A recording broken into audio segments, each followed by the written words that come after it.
Hello friends, कैसे हैं आप सब। आई होप सब ठीक होंगे, अच्छे से पढ़ाई कर रहे होंगे।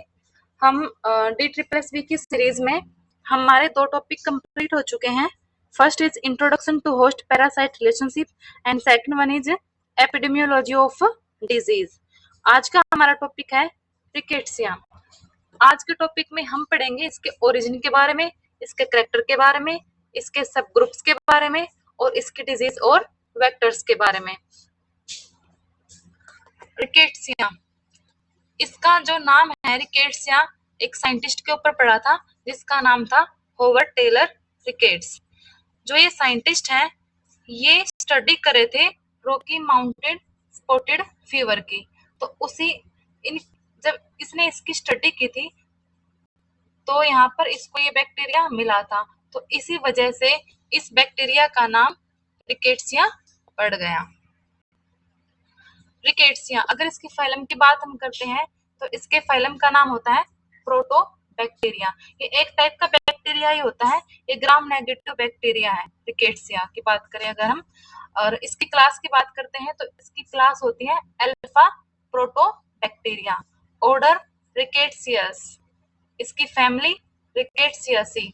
जहां पर भी हमें ये वर्ड दिखाई देता है इसका मतलब वहां पे उसकी फैमिली की बात हो रही है। अगर इसके जीनस की बात करें तो इसका जीनस है रिकेट्सिया। और इसके सब ग्रुप की बात करते हैं तो इसके मेनली 3 सब ग्रुप होते हैं।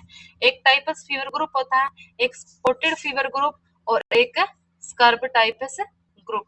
तो 3 मेनली इसके ग्रुप होते हैं, वैसे तो और भी होते हैं बट ये इंपॉर्टेंट होते हैं तो हम इन्हीं के बारे में पढ़ेंगे।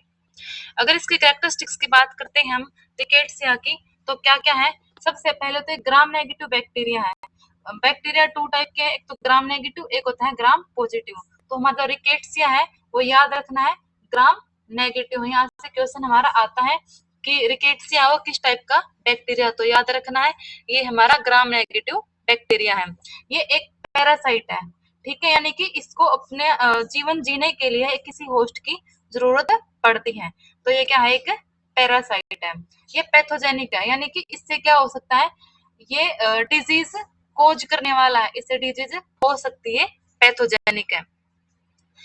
इसके अंदर डीएनए भी होता है और आरएनए भी होता है। और डीएनए और आरएनए की रेशियो की बात करें हम तो वो होता है 1:3.5।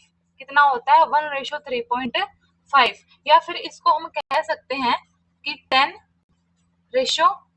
की बात करें तो इसका जीनोम और एंजाइम्स है वो माइटोकॉन्ड्रिया के ही जैसा है, और इसका एटीपी प्रोडक्शन है वो भी माइटोकॉन्ड्रिया के जैसा ही है। Intermediate between bacteria and virus, अगर इसकी बात करें तो ये एक इंटरमीडिएट है, मतलब बैक्टीरिया और वायरस दोनों के इसमें क्वालिटी प्रेजेंट होती है। ग्रेटली पिलियोमॉर्फिक, ये बहुत ज्यादा पिलियोमॉर्फिक है। पिलियोमॉर्फिक का मतलब क्या होता है कि अपनी शेप चेंज करता रहता है। पिलियोमॉर्फिक का मतलब क्या होता है कि ये अपनी शेप चेंज करेगा, शेप चेंज करेगा, यानी कि इसकी शेप है वो डेफिनेट नहीं है, तो ग्रेटली पिलियोमॉर्फिक है।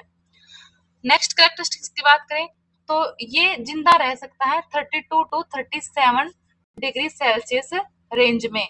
अगर इससे ज्यादा टेम्परेचर होगा तो ये सर्वाइव वहां पे नहीं कर पाएगा। अगर इसकी सेल वॉल की बात करें तो इसकी सेल वॉल बनी होती है पेप्टिडोग्लाइकॉन की। और ये कहाँ पे पाए जाते हैं, मोस्टली ये प्रेजेंट होते हैं आर्थ्रोपोडाज में। आर्थ्रोपोडाज के अंदर कौन क्या क्या आते हैं, lice, ticks, fleas, mites, cockroach, flies, ये सारी चीजें हमारी आर्थ्रोपोडाज के अंदर आती हैं। और ये रिकेट्सिया है जो इनके अंदर पाया जाता है और इन्हीं के थ्रू ये ह्यूमन बींग्स के अंदर आ जाता है। अगर इसकी डिजीज की बात करते हैं हम तो मैंने जैसे आपको बताया था कि ये थ्री सब ग्रुप्स होते हैं। एक होता है टाइपस फीवर, एक होता है स्पॉटेड फीवर और एक होता है स्कर्ब टाइपस ग्रुप। अगर हम बात करें टाइपस फीवर ग्रुप की तो इसमें 2 स्पीसीज होती हैं, ठीक है। कौन सी, एक तो होती है आर प्रो वजेकी, आर मतलब रिकेट्सिया, ठीक है, आर प्रो वजेकी। इसका वेक्टर क्या होता है, यानी कि क्या है जो डिजीज को एक मतलब पैरासाइट को किसी होस्ट तक लेके जाने का काम करता है। तो ये जो आर प्रोवाजेकी है, इसको कौन लेके जाता है? लाउस, जो कि जैसे जू होती हैं, जू के जैसी होती है, जू होती है मतलब ये, तो लाउस होती है। और इसकी डिजीज, ये क्या कौन सी डिजीज करता है? ये डिजीज करता है एपिडेमिक टाइफस। कौन सी डिजीज करता है? Epidemic typhus. अब जो इसका दूसरी टाइप है जो, वो क्या है? R typhi. आर टाइफी, इसका वेक्टर क्या है? फ्ली। वेक्टर क्या है इसका? फ्ली। और डिजीज क्या कॉज करता है? Endemic typhus. एंडेमिक टाइफस ये कॉज करता है। अगर हम बात करें स्पॉटेड फीवर ग्रुप की, तो स्पॉटेड फीवर ग्रुप में मेनली 4 स्पीसीज आती हैं। नंबर फर्स्ट है आर रिकेट्सी, आर रिकेट्सी, आर कोनोरे, आर अफ्रीकी एंड आर अकारी। ये 4 स्पीसीज इसके अंदर आती हैं, जिसमें से फर्स्ट 3 हैं जो आर रिकेट्सी, आर कोनोरे, आर अफ्रीकी, ये होती है टिक से, तीनों की तीनों। ठीक है। और डिजीज कौन सी कॉज करता है? जो आर रिकेट्सी है वो डिजीज कॉज करता है रॉकी माउंटेन स्पॉटेड फीवर। और आर कोनोरी है वो डिजीज कॉज करता है इंडियन टिक टाइफस। और आर अफ्रीसी है वो कॉज करता है अफ्रीकन टिक बाइट फीवर। और आर अकारी है वो गैमसीड माइट। याद रखना है, ये जो 3 डिजीज हैं हमारी, ये होती है बाय टिक। और जो आर अकारी डिजीज है वो होती है हमारी गैमसीड माइट से। और इसकी जो डिजीज है उसका नाम है रिकेट्सियल पॉक्स। और जो थर्ड सब ग्रुप है स्कर्ब टाइफस ग्रुप, इसकी स्पीसीज का नाम है ओरेंटिया शुशु शुशु गैमुशी। ठीक है, क्या नाम इसकी स्पीसीज का? ओरेंटिया शुशु गैमुशी। इसमें टी है वो साइलेंट रहता है। और इसके वेक्टर की बात करें हम, तो इसके वेक्टर का नाम है ट्रोम्बिकुलिड माइट। और स्कर्ब टाइफस इसकी डिजीज का नाम है। अदर नेम क्या है इसका? अदर नेम है सिगर। ठीक है, तो इसी वजह से इस डिजीज को हम सिगर डिजीज भी बोलते हैं, स्कर्ब टाइफस ग्रुप की डिजीज को। अगर इसको हम याद करने की बात करें कि हम इसको याद कैसे करेंगे, तो उसके लिए कुछ निमोनिक्स है। थोड़ा बहुत आपको निमोनिक्स से इसको याद करना पड़ेगा, अदरवाइज ये बहुत डिफिकल्ट हो जाएगा। इसी में ही बहुत डिफिकल्टी हो जाएगी कि आर टाइफी है वो एपिडेमिक टाइफस है या फिर एंडेमिक टाइफस है। इसी तरीके से यहाँ पर क्वेश्चन अराइज होते हैं। तो उसको हम कैसे याद करेंगे? देखो, फर्स्ट देखो, प्रोवेजेकी है, प्रोवेजेकी लाउस से होता है और एपिडेमिक टाइफस है। ठीक है, तो इसको अगर हम ऐसे पढ़े कि प्रो, अगर फर्स्ट इसके लेटर देखते हैं प्रो, लो, एपी, अगर इनको हम देखते हैं तो हम ऐसे कर सकते हैं इसके कि पढ़ लो अपी, यानी कि अभी, पढ़ लो अभी, ऐसे। तो पढ़ से हो जाएगा प्रो, लो से लाउस, और अभी से हो जाएगा एपिडेमिक। तो इस तरीके से इसको हम याद कर सकते हैं। फ्रेंड्स, मैंने इसको ऐसे याद किया था, और देख लो अगर आपको सही लगे तो आप ऐसे इसको लर्न कर सकते हैं। अगर हम सेकंड स्पीसी की बात करें, टाइफी, फ्ली, एंडेमिक टाइफस, तो इसको हम ऐसे याद कर सकते हैं, टी, इसका टी, इसका एफ और इसका एन। ठीक है, तो इसको हम याद करेंगे टी एफ ई एन। तो ये ऐसा लगता है कि टिफिन, टिफिन। तो टी से बन गया टाइफी, एफ से बन गया फ्ली, और इन से बन गया एंडेमिक।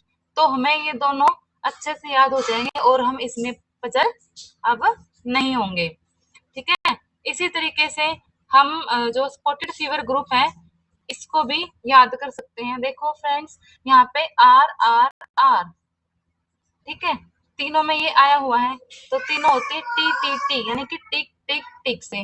अब इसको याद कैसे करेंगे कि कौन सी डिजीज ये स्प्रेड करते हैं? तो देखो यहाँ पे इसमें है आगे RICK, रिक, रिक, और यहाँ पे रोकी, रिक, रोकी। तो रिक से हम याद कर सकते हैं रॉकी माउंटेन स्पॉटेड फीवर, यानी कि RMSF, ऐसे इसको हम याद कर सकते हैं। नेक्स्ट है कोनोरी। कोनोरी, ये तो आपको याद हो गया होगा कि ये टिक से स्प्रेड होती हैं, इसका वेक्टर कौन है? टिक है। ठीक है। तो जो कोनरी है उससे डिजीज होती है इंडियन कोनोरी। ऐसा लग रहा है ऐसे पूछ रहा है कोई कौन हो तो हम क्या बोलेंगे इंडियन। तो ऐसे में ये याद हो जाएगी कि आर कोनोरी टिक से फैलती है, यानी कि वेक्टर इसका टिक है, और जो इसकी डिजीज है वो कौन सी है, इंडियन टिक टाइफस। नेक्स्ट की बात करें आर एफ्रेसी। इसके नाम से ही पता लगता है एफ्रेसी, अफ्रीकन एफ्रेसी अफ्रीकन। तो इससे हमें ये याद हो जाएगी कि आर एफ्रेसी है वो टिक वेक्टर है उसका, और अफ्रीकन टिक बाइट फीवर वो डिजीज कोज करता है। आर अकारी गैमेसिड माइट और रिकेट्सियल पॉक्स। तो ऐसा लग रहा है कि कोई ऐसे कह रहा है आकर गेम खेलेंगे रिकेट से। रिकेट्स मतलब रैकेट्स जो बैडमिंटन खेलते हैं रैकेट्स, ऐसा लग रहा है ऐसे ऐसे बोल रहे हैं आकर गेम खेलेंगे रिकेट से। तो इससे याद हो जाएगा are acari gamasid mite and disease कौन सी है इसकी, रिकेट्सियल पॉक्स। ऐसे ही हमें याद हो जाएगा। अगर हम नेक्स्ट की बात करते हैं स्कर्ब टाइफस ग्रुप की, अगर हम बात करते हैं तो देखो ये एस से स्टार्ट होता है, और अगर हम यहाँ पे टी को साइलेंट कर देते हैं तो यहाँ पे भी एस और एस का ही साउंड ज्यादा आता है। ठीक है, स्कर्ब टाइफस ग्रुप। ओरेंटिया शूशु गैमुशी, इसके नाम में देखो एम भी आ रहा है, इनमें से किसी में भी एम नहीं आया था। शूशु गैमुशी, एम से हो गया हमारा माइट। ठीक है, एम से हो गया माइट, और एस एस एक एस यहाँ पे आया और एक एस स्कर्प में आया। तो इस तरीके से हम इन डिजीज को इजीली याद कर सकते हैं। जो अदर नेम है ट्रोम्बिक्युलिड का वो शिगर भी है। ठीक है, तो इसी वजह से जो हमारी ये डिजीज है स्कर्ब टाइफस, इसका अदर नेम शिगर डिजीज भी हो सकता है, कह सकते हैं इसको। Other name of endemic typhus, endemic typhus कौन सा होता है, endemic typhus R typhus species वाला जो फ्ली से होता है, इसका अदर नेम होता है murine typhus. Other name of endemic typhus is murine typhus. यहाँ से बहुत इंपॉर्टेंट क्वेश्चन बनता है, तो इसको याद रखना है कि म्यूराइन टाइफस है उसका अदर नेम क्या है, तो क्या है उसका other name, endemic typhus. Next important thing is other name of epidemic typhus. Epidemic typhus का अदर नेम है जेल